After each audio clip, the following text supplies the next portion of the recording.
morning sa inyong lahat. Ito po ay paliwanag ko lang kung ano yung inabot ko kay Mr. Ramon Ang. Ito yung toll operation permit para tuluyan ng may operate itong bagong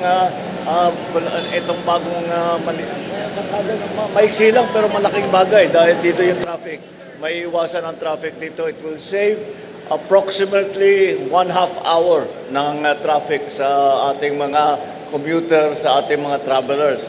At ito ay isang bahagi lamang sa mga ating ginagawa para lalong-lalo na paghanda sa Holy Week.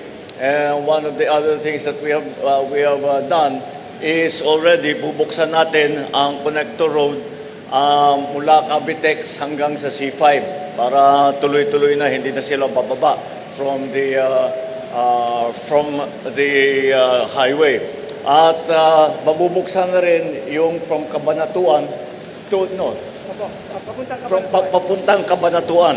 At yun isa pa yun para medyo mabigyan natin ng konting relief ang mga travelers na papunta around Central Luzon. Kaya patuloy natin pinabubuksan lahat ng mga ating kalsada upang mas madali ang magiging travel sa ating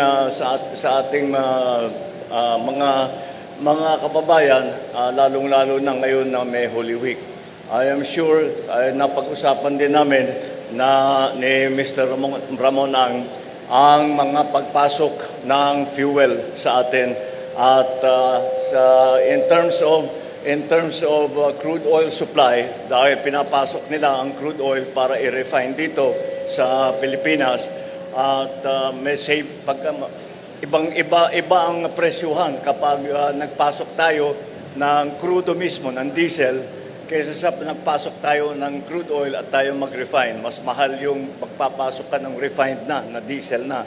At ang ika niya ay meron na tayong supply of crude oil, sufficient supply hanggang June 30. Pero patuloy pa rin ang ating paghahanap ng supply, patuloy pa rin ang ating pagsuporta sa ating mga commuter para naman mabawasan ang bigat ng epekto nitong nagkakagulo sa Middle East. Okay? Maraming salamat. Magandang umaga sa inyo. Thank you. Thank you.